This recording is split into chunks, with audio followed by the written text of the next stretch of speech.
recording चालू करतो. तर यामध्ये आपण चॅप्टर 4 बघत होतो. तर चॅप्टर 4 तुम्हाला स्ट्रक्चर माहिती आहे ना. तर अबेटमेंट एका साईडला आहे. Abetment most of the part abetment आहे. Most of the part abetment आहे. मग नंतर आहे criminal conspiracy. Criminal conspiracy criminal 1 minute hold करा.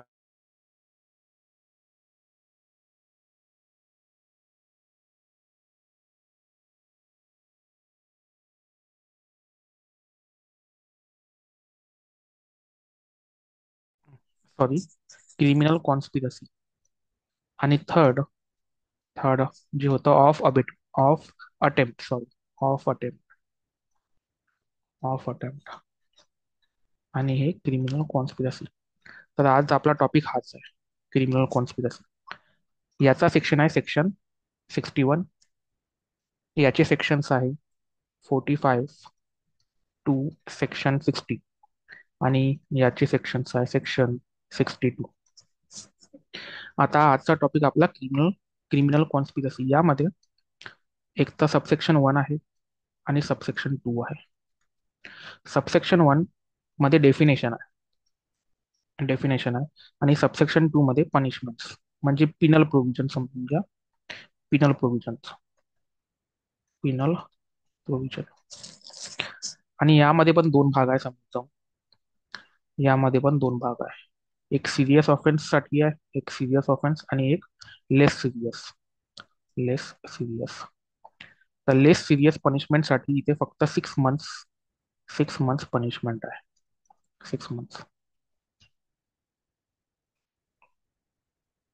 हे डेफिनेशन आणि हे Pinal provision.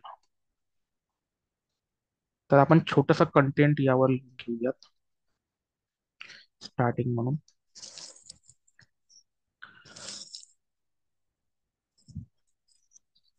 Section 61 subsection 1 defines defines criminal conspiracy and section 61 subsection 2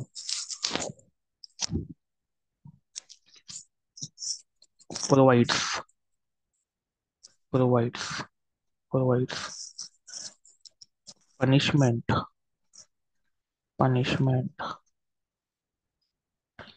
for criminal conspiracy for criminal conspiracy.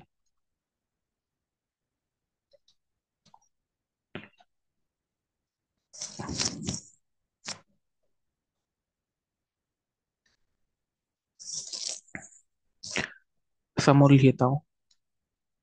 Section 61 of of BNS BNS deals with criminal conspiracy,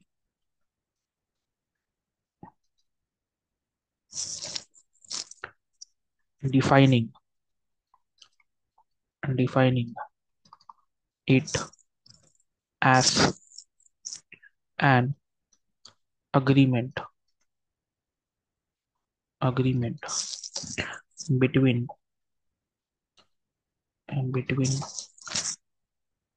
two or more two or more persons to commit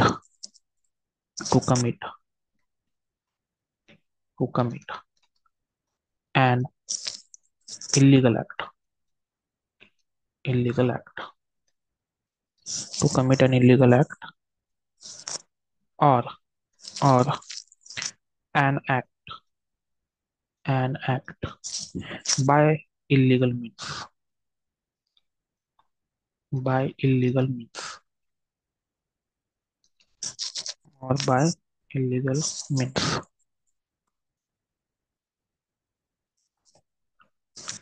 आता यामध्ये एक चुकी आहे फक्त. इथे पाहिजे होतं, इथे अजून एक गोष्ट पाहिजे होती, with common object. With common object. आता हे चूक झाली तर चांगलं झालं. अं, कारण की हे जे आहे विथ कॉमन ऑब्जेक्ट हे नवीन आहे. हे ऍड केलं, added in BNS, added in BNS. हे पहिले नव्हतं, तर हे विथ कॉमन ऑब्जेक्ट ऍड केलं आहे बीएनएस मध्ये. आयपीसी मध्ये नव्हतं हे. तर तुम्ही तुमच्या बॅलेट मध्ये पण अंडरलाईन करू शकता विथ कॉमन ऑब्जेक्ट.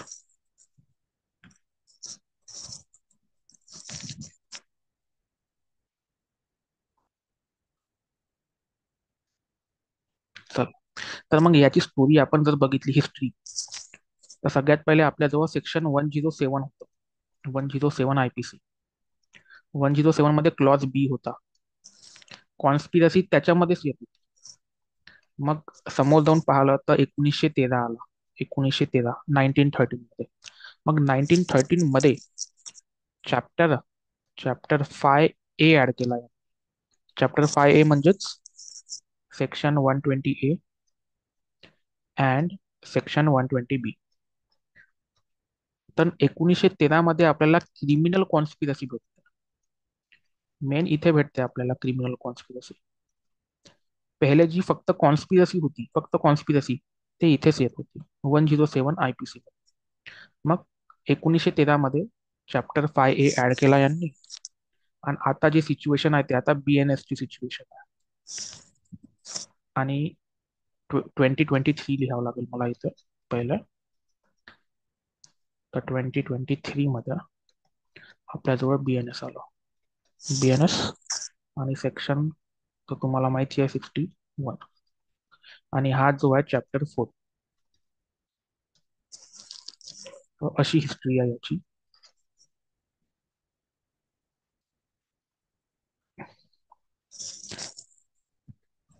ठीक आहे. आता आपण तर बघत आहोत क्रिमिनल कॉन्स्पिरसी. तर यामध्ये क्रिमिनल हा वर्ड आहे. पण जर मी फक्त गोष्ट केली कॉन्स्पिरसी, ओनली कॉन्स्पिरसी, तर बीएनएस किंवा आयपीसी मध्ये किती कॉन्स्पिरसी आहे आपल्याजवळ? हा प्रश्न तुमच्यासाठी आहे. कोणी सांगू शकता?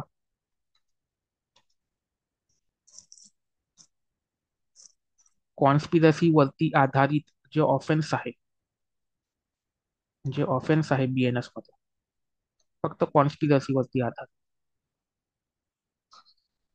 बीएनएस मध्ये असे किती आहे, कोणकोणते आहे? हाच प्रश्न आहे माझा.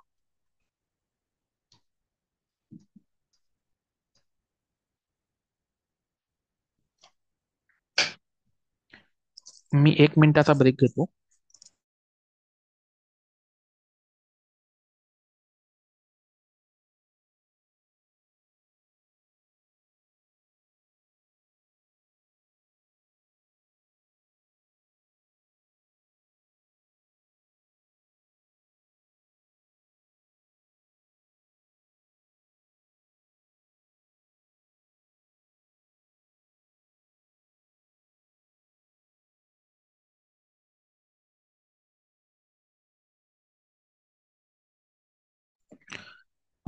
आन्सर नाही आलं मला. सांगा, तुम्ही सांगता की मी सांगू? सांगा.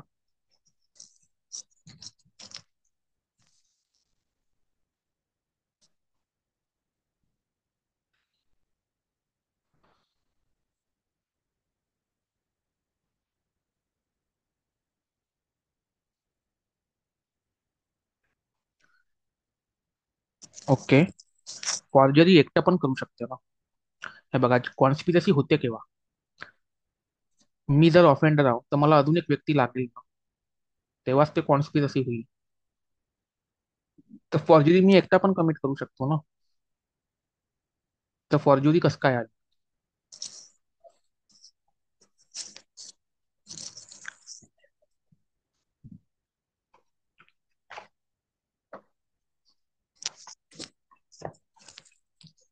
तुम्ही अनम्यूट करून पण सांगू शकता हा.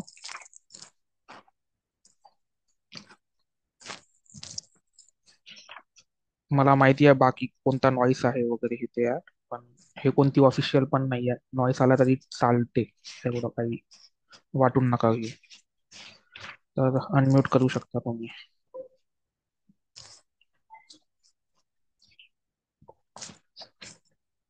सांगू मी? ते सांगा. मी सांगून देतो.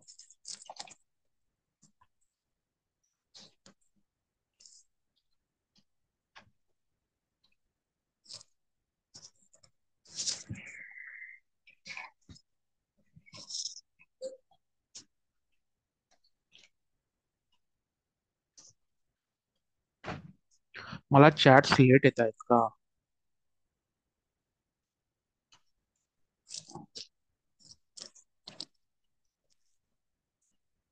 ओके. अनलॉफुल असेंब्लीमध्ये ऑफेंडर्स जास्त आहे, पण त्यामध्ये पण कॉन्स्पिरसी होत नाही, प्लॅनिंग होत नाही. कॉन्स्पिरसी म्हणजे काय? दोन व्यक्ती पाहिजे, त्यामध्ये प्लॅनिंग पाहिजे.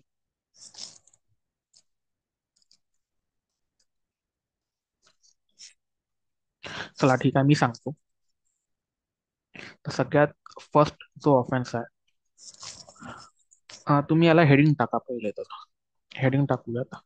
Conspiracies. Conspiracies punishable under BNS. Punishable under BNS. हे हेडिंग झाली आपली. मग ऑफेन्सेस. फर्स्ट आहे सेक्शन 148. 148. आणि हा आहे कॉन्स्पिरसी.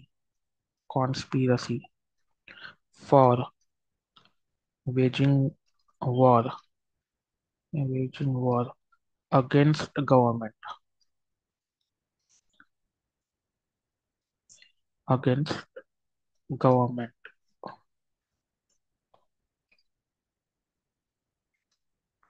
Against government. हा झाला फर्स्ट.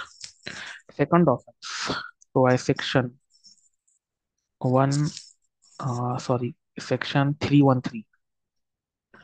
सेक्शन 313 कॉमा करून सेक्शन 310 सबसेक्शन 5.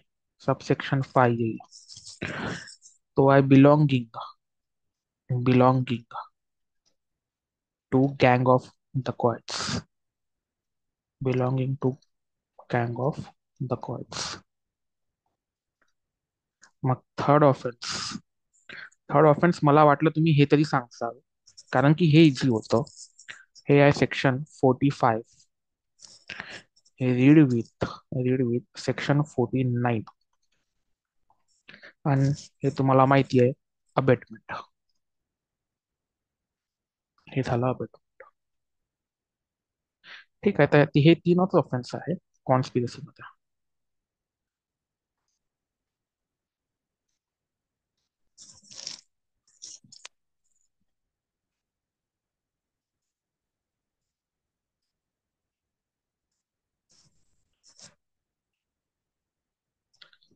चला समोर चलूया. ठीक आहे. आता जेव्हा आपण सेक्शन बघू, मेन सेक्शन जो आहे आपला सेक्शन 61, त्याच्या पहिले आपल्याला दोन गोष्टी क्लिअर होणे खूप गरजेचे आहे. दोन गोष्टी. फर्स्ट जो आहे टर्म आपला, तो आहे इल्लीगल. इल्लीगल. आणि सेकंड जो टर्म आहे, कन्सेप्ट आहे, तो आहे ऑफेन्स. हा झाला ऑफेन्स. फर्स्ट आहे इल्लीगल आणि सेकंड आहे ऑफेन्स. तर मला सांगा, इल्लीगल मोठा आहे की ऑफेन्स मोठा आहे? कोणता टर्म मोठा आहे? जसं अग्रीमेंट मोठा आहे आणि कॉन्ट्रॅक्ट छोटा आहे, तर यामध्ये मोठा कोण आणि छोटा कोण ते सांग.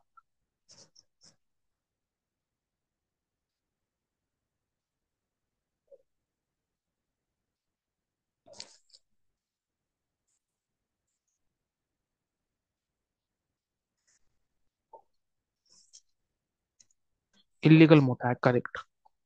आता इल्लीगलची डेफिनेशन कुठे आहे?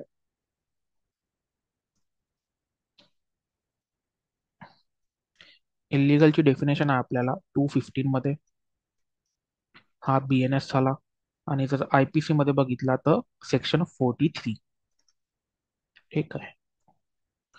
आता जेव्हा आपण ऍक्च्युअल डेफिनेशन पाहतो, तर डेफिनेशन मध्ये चेंजेस काहीच नाही.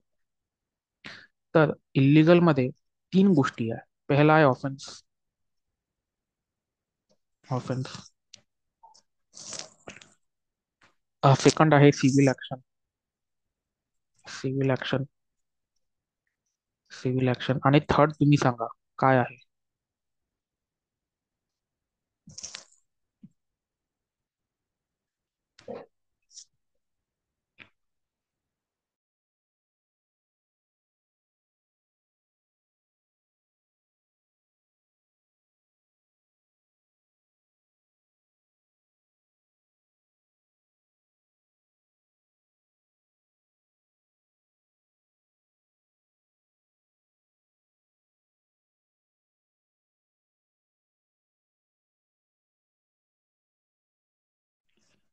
करेक्ट.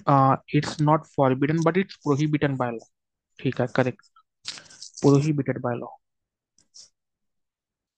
थर्ड आहे prohibited by law. Prohibited by law. तर हे तीन गोष्टी इलिगल मध्ये येतात. ऑफेन्स, सिव्हिल ऍक्शन आणि प्रोहिबिटेड बाय लॉ. तर ऑफेन्स इथे आला इलिगल मध्येच. तर इलिगल मोठ्यात आला आणि ऑफेन्स छोट्यात आला. तर तसेच मला ऑफेन्सची डेफिनेशन कुठे कुठे आहे ते सांगा.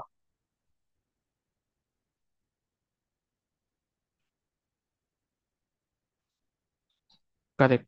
BNS मध्ये.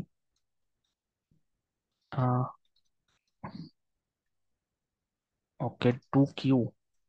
2Q म्हणजे कुठे? मला BNS सांगितला 224. करेक्ट. तर BNS मध्ये आहे 224. IPC मध्ये.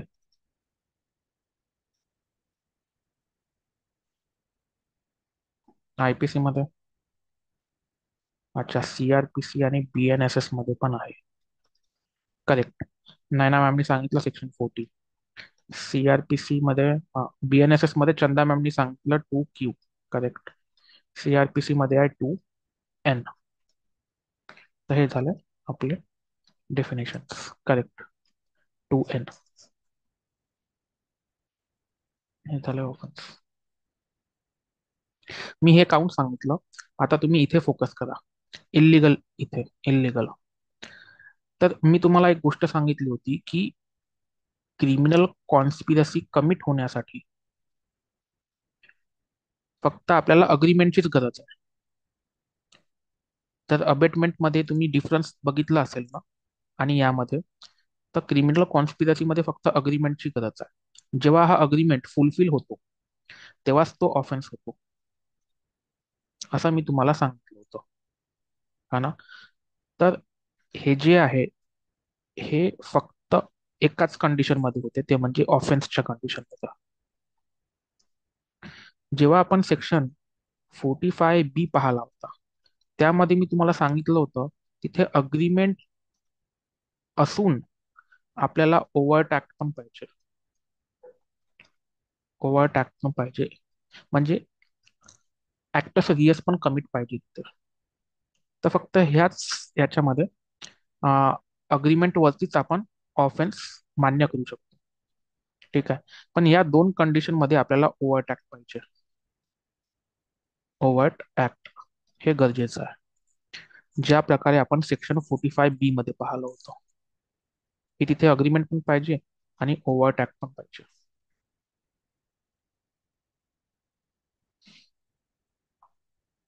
ठीक आहे. आता तुम्ही म्हणाल की असं काय आहे जे की सिव्हिल ऍक्शन आणि प्रोहिबिटेड बाय लॉ आहे. असं काय आहे? या सगळ्या गोष्टी पण ऑफेन्स मध्ये येईल ना. तसं नाही आहे. खूप काही अशा गोष्टी आहेत जे की ऑफेन्स होत नाही. तर उदाहरण म्हणजे समजून घ्या की हा, तीन बिझनेस पार्टनर आहे. हे चांगल्यानं ऐकून घ्या प्लीज. तर तीन बिझनेस पार्टनर आहे. A, B, C. यामध्ये तिघही बिझनेसमॅन आहे. बिझनेस पार्टनर नाही आहे, बिझनेसमॅन आहे. तर हे जे दोघं आहे हे फक्त दोघं जणच बिझनेस पार्टनर आहे. मी फक्त इथे लिहितो पार्टनर. पार्टनर. आणि बीचा वेगळा बिझनेस आहे. आणि हे दोघांचाही बिझनेस म्हणजे दोन्ही पार्टीचा बिझनेस एकाच संदर्भात आहे. एकाच यामध्ये एकाच फील्डमध्ये. One field. One failed. समजून घ्या, या दोघांची, दोन्ही पार्टींची आईस्क्रीमची फॅक्टरी आहे. इथे लिहितो आईस्क्रीम, आईस्क्रीम फॅक्टरी. आता याचा जो बिझनेस आहे तो चांगला चालू आहे, बूम मध्ये आहे, चांगला चालू आहे. तर हे दोघं काय करतात, हे दोघं याचा बिझनेस खाली आणण्यासाठी, डाऊन आणण्यासाठी, हे दोघं काय करतात की फॉल्स कंप्लेंट करतात इथे. False complaint. आता मला सांगा, फॉल्स कंप्लेंट ऑफेन्स आहे का? फॉल्स कंप्लेंट टाकणं ऑफेन्स आहे का? ऑफेन्स एक्सप्लिसिटली किंवा एक्सप्रेस ऑफेन्स नाही आहे. हा काय आहे? हा सिव्हिल रॉंग आहे, प्रोहिबिटेड बाय लॉ आहे, है ना? सिव्हिल रॉंग आहे, prohibited by law, prohibited by law. आता समजून घ्या, ह्या दोघांनी ए आणि बी यांनी फक्त असा प्लॅन केला की आपण फॉल्स कंप्लेंट टाकू. फक्त प्लॅनिंग केली. काय केली? फक्त कॉन्स्पिरसी केली. तर इथे ऑफेन्स होणार का? मला तेच सांग, इथे ऑफेन्स होणार का जेव्हा ते लोक प्लॅन करतात फॉल्स कंप्लेंट टाकण्याचा? तर हा ऑफेन्स झाला का?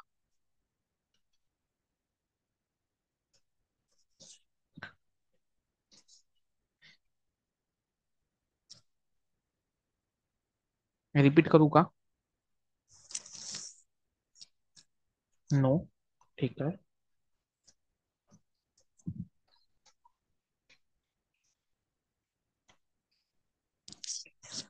का बरं? Why not? सिम्पल आहे. कारण की ते ओव्हरटॅक करणं गरजेचं आहे, आणि हा ऑफेन्स नाही आहे. फॉल्स कंप्लेंट ऑफेन्स नाही आहे.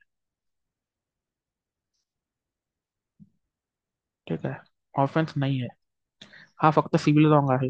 आणि सिव्हिल रॉंग आणि प्रोहिबिटेड बाय लॉ साठी फक्त प्लॅन गरजेचं नाही आहे, तर ओव्हरटॅक पण करावं लागेल. आता जर समजून घ्या, आणि फॉल्स कंप्लेंट करण्याचं ठरवलं, आणि सीच्या कम्प्युटरमध्ये जाऊन एक व्हायरस टाकला यात, किंवा कोणती अशी गोष्ट टाकली जे की बेनिफिट करेल याच्या कंपन्यांना. समजून घ्या, ए आणि बीनी इथे गलत अकाउंट टाकले सीच्या कम्प्युटरमध्ये, आणि फॉल्स कंप्लेंट दिली tax evasion. Tax evasion, tax इव्हिजनचं फॉल्स कंप्लेंट टाकली. आणि मग काय झालं? सीच्या बिझनेसला अफेक्ट झालं, आणि सीचा बिझनेस डाऊन आला. जेव्हा ए आणि बी नी ऍक्ट सिरियस केलं, कशाचा ऍक्ट सिरियस? की सीच्या कम्प्युटरमध्ये खोटी माहिती टाकली, रॉंग इन्फॉर्मेशन टाकून दिले, रॉंग इन्फॉर्मेशन, तेव्हा जाऊन तिथे ऑफेन्स तयार होईल. ठीक आहे, आता लक्षात आलं?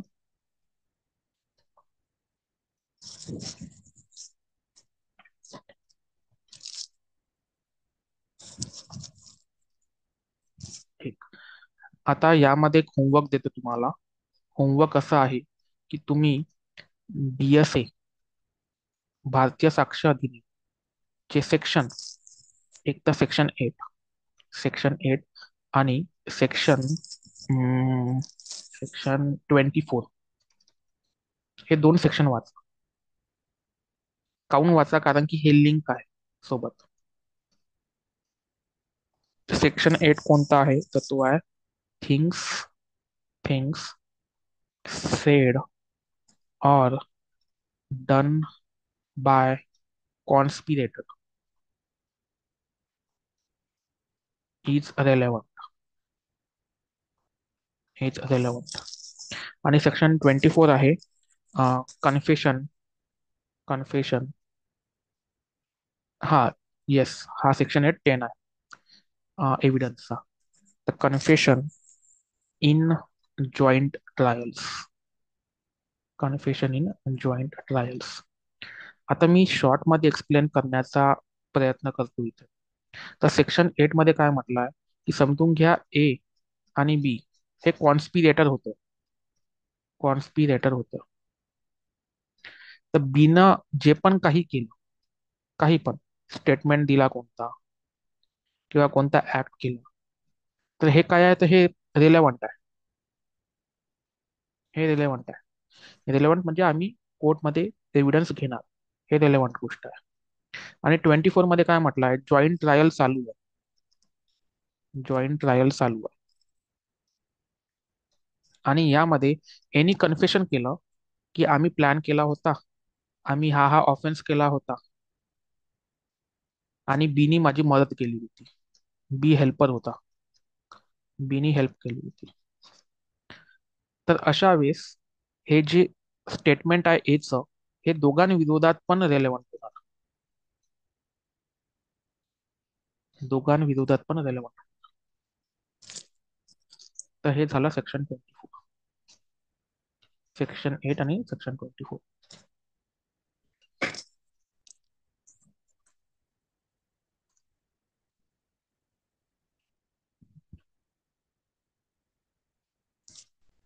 एक शॉर्ट स्टेटमेंट लिहून घेऊयात. तर हे तर होमवर्क दिलं, हे ते एक्झाम्पल दिला आणि हे यासाठी आपण लिहून घेऊ. काय, चला. In in section 61(1), a mere agreement, a mere agreement, फक्त agreement is enough, is enough, is enough if the agreement, if the agreement, if the agreement is to commit an offense, commit an offense. आता समजून घ्या, इथे फक्त offence म्हटलं आहे. Agreement केलं आपण आणि ते अग्रीमेंट कशाचं आहे, ऑफेन्स करण्याचं, तरच ते काय होईल, ऑफेन्स मध्ये येईल. ठीक आहे, फक्त mere agreement. For an offence, for an offence to be committed, offence to be committed. यामध्ये न सिव्हिल रॉंग म्हटलं आहे, सिव्हिल ऍक्शन म्हटलं आहे, न प्रोहिबिटेड बाय लॉ म्हटलं आहे. For an offence to be committed, to be committed. तर हे झालं सेक्शन 61(1). आणि तुम्हाला ब्रॅकेटमध्ये लिहायचं आहे प्रोविजो, कारण की हे प्रोविजो मध्ये लिहिलं आहे आपल्याला, सेक्शन 61चा प्रोविजो.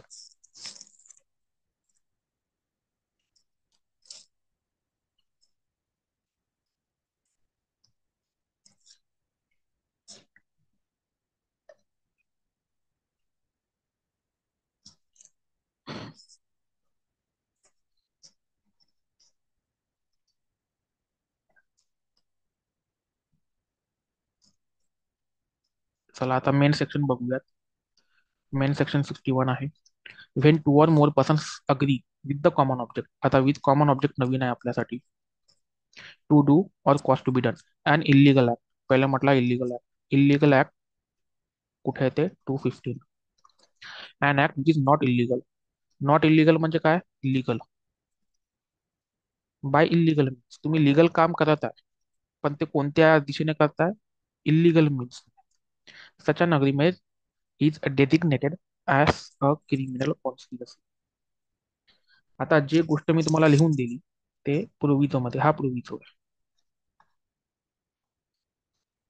आता जेव्हा तुम्ही प्रोविजो वाचता ना, तेव्हा ही लाईन कट करा, म्हणजे लक्षात येईल. ठीक आहे. Provided that no agreement and offence. कोणताच अग्रीमेंट हा ऑफेन्स नाही. Shall amount to criminal conspiracy unless some act besides the agreement is done. म्हणजे अग्रीमेंट शिवाय अजून काहीतरी करायला पाहिजे. Beside the agreement is done by one or more of the party to such an agreement is pursuance thereof. ठीक आहे. तर हे मी सोप्या भाषेत तुम्हाला दिलं होतं मागच्या याच्यामध्ये. आता एक्सप्लेनेशन पण काही कामाचा नाही आहे. यांनी हे म्हटलंय की हे याचं काहीच घेणं देणं नाही आहे, इममटेरियल आहे. कशाबाबत, जर इलिगल ऍक्ट हा अल्टिमेट ऑब्जेक्ट आहे किंवा नाही. अल्टिमेट ऍक्ट म्हणजे काय, तर मेन ऑब्जेक्टिव्ह. Main objective. जर तुम्ही कोणता पण इलिगल ऍक्ट करत आहे, तो मेन ऑब्जेक्टिव्ह आहे तुमचा किंवा नाही आहे. हे इमटेरियल आहे. Of such agreement or is merely incidental to that object. किंवा मेन ऑब्जेक्ट नसून तुम्ही हा मेन ऑब्जेक्ट करण्यासाठी तुम्ही दुसरे काम करत. जसं मी सांगितलं ना, त्या सीच्या कम्प्युटरमध्ये ए आणि बी हे दोघं बिझनेस पार्टनर होते. त्यांनी काय केलं? रॉंग इन्फॉर्मेशन टाकून दिली. Wrong information. तर हे जे रॉंग इन्फॉर्मेशन टाकणं आहे, हे मेन ऑब्जेक्टिव्ह आहे का यांचा? नाही. तर हा इन्सिडेंटल आहे. ठीक आहे. मेन ऑब्जेक्ट काय आहे? मेन ऑब्जेक्ट हा होता त्यांचा की बिझनेस डाऊन आणणार आहे आणि फॉल्स कंप्लेंट द्यायची होती. फॉल्स कंप्लेंट हा मेन ऑब्जेक्टिव्ह होता. ठीक आहे. चला हे आपण उद्या बघूयात. हे पनिशमेंटचा भाग जो आहे. आपण क्लास इथेच संपूयात. काही डाऊट आहे विचारू? आहे काही डाऊट विचार? काही सांगायचं आहे सांगू. आणि हो, एवढा दिवस मी खूप बिझी होतो. मॉर्निंग क्लास होणार होता. एवढा दिवस बिझी होतो. ड्राफ्टिंग खूप जास्त होतं वर्क. ड्राफ्टिंग मी स्वतःच करतो. तर त्यामुळे क्लास नाही घेण्यात आला.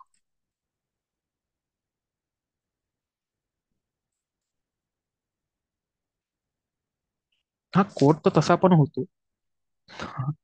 कोड तर ते थकवा ते पण आपल्याला काय करणार, ते तर करावंच लागेल.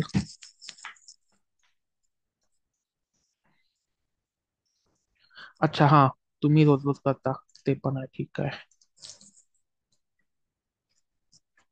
ते तर करावंच लागेल ना.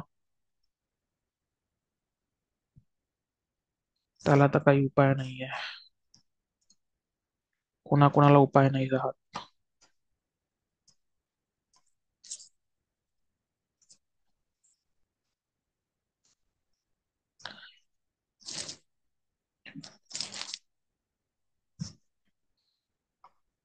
तर बरं, मला एक गोष्ट सांगा.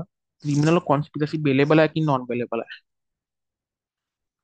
हा बेलेबल आहे की नॉन बेलेबल आहे? की नॉन बेलेबल?